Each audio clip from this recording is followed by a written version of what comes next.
নামাজ শুরু করার আগে তিনটি বাক্য পড়ুন, আল্লাহ তাআলার রহমতের দরজাগুলো আল্লাহ তাআলা খুলে দিবেন। ওই সময় আপনি আল্লাহর কাছে যা চাইবেন আল্লাহ রাব্বুল আলামিন কিন্তু তাই দিবেন। আপনার মনের সকল আশাগুলা আল্লাহ তাআলা পূরণ করে দিবেন। আল্লাহর পেয়ারা হাবিব সাল্লাল্লাহু আলাইহি ওয়াসাল্লাম নামাজের ইমামতির জন্য সামনে গেলেন, কিন্তু পিছন দিক থেকে একজন সাহাবী উচ্চ সুরে বাক্যগুলা বলতেছেন।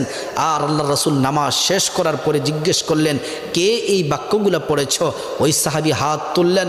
আল্লাহ রাসূল বললেন, তুমি এই দোয়া পড়ার সাথে সাথে আল্লাহ তাআলা রহমতের দরজাগুলা খুলে দিলেন। তুমি ওই সময় যা চাইবা দোয়াগুলা পড়ে আল্লাহ তাআলা তাই দিবেন, সকল আশাগুলো আল্লাহ তাআলা পূরণ করবেন।